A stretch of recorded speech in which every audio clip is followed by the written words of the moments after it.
Salut, c'est Trado, content de vous retrouver pour la mise à jour des zones d'accumulation rationnelle avec une nouvelle semaine, il faut l'avouer, un petit peu décevante puisqu'on attend toujours la nouvelle jambe de hausse qui ne parvient pas à se mettre en place et il est vrai que l'ambiance sur les grandes places internationales boursières ne joue pas en faveur de Bitcoin. Il faut bien comprendre que les cryptos sont en train de s'institutionnaliser, pour beaucoup elles le sont déjà, et qui dit institutionnalisation dit corrélation avec certains autres actifs. On sait que Bitcoin est corrélé au Nasdaq et le Nasdaq ayant beaucoup souffert, le manque de liquidité pénalise également les cryptos. Donc voilà où en est le Bitcoin qui continue de végéter en phase 3 de plafonnement. Les plus hauts ont été atteints le 11 mars et depuis on ne fait absolument rien.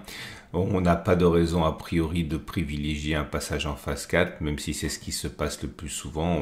On a également aussi parfois des passages en phase 2 à partir d'une phase 3 dans laquelle nous sommes. En tout cas, la bonne nouvelle, c'est que nous sommes en zone d'accumulation rationnelle à 61 500, 53 000.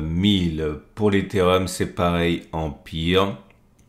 La fièvre liée à l'apparition des ETF Ethereum est bien révolue.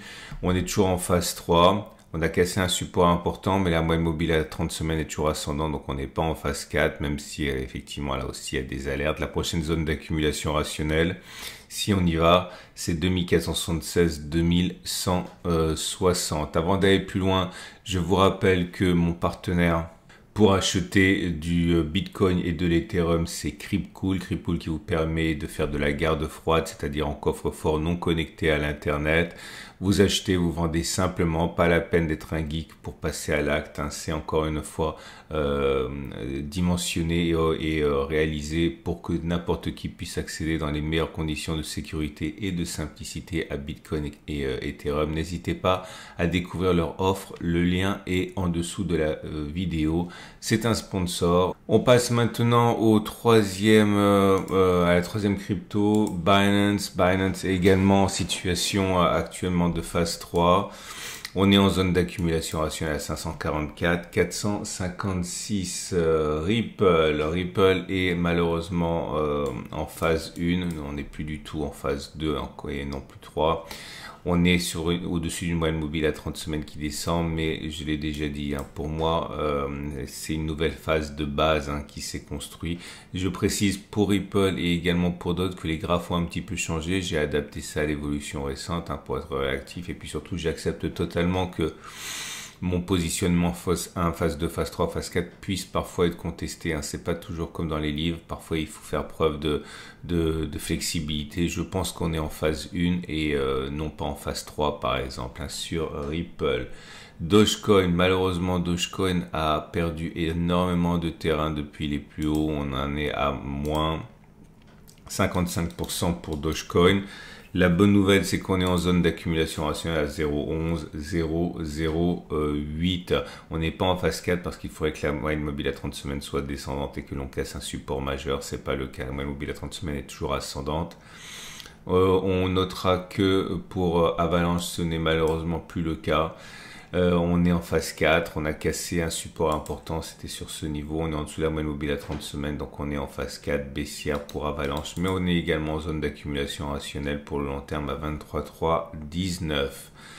La prochaine, c'est Cardano, et là aussi Cardano est malheureusement en phase 4 depuis qu'on a passé à la baisse cette zone. Vous voyez, on a cassé ici, la moyenne mobile à 30 semaines était descendante, donc on est en zone d'accumulation rationnelle, par contre à 0,37, 0,22, mais dans un contexte de phase 4 baissière. Polygon, Matic, alors là c'est la Bérésina, depuis les plus hauts qui ont été faits en mars, on a abandonné 67%, 68%.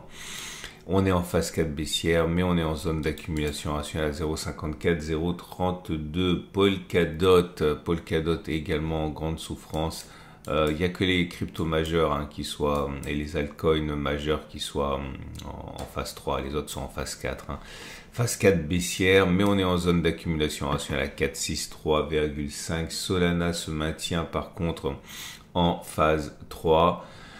Et on est en zone d'accumulation rationnelle à 144, 120, Elrond, catastrophique, phase 4, on a perdu depuis les plus hauts de mars 68%, donc voilà, les 2 tiers de la valeur. On est en zone d'accumulation rationnelle 29, 22, AV se maintient en phase 3.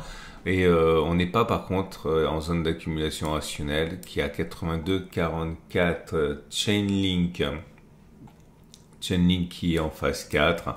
Là aussi, hein, on a maintenu le support, mais maintenant c'est terminé. On est en dessous du support. La moyenne mobile à 30 semaines est descendante. On est en phase 4 baissière pour Chainlink. Prochaine zone d'accumulation rationnelle, c'est beaucoup plus bas. Hein, 6, 7, 4, 8. Avant ça, il y a des petites zones d'accumulation rationnelle ici. Ok.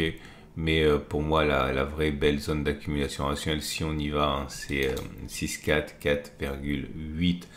Cosmos apocalyptique, hein, qui a perdu depuis les plus hauts de mars 68% aussi, hein, c'est un tarif global.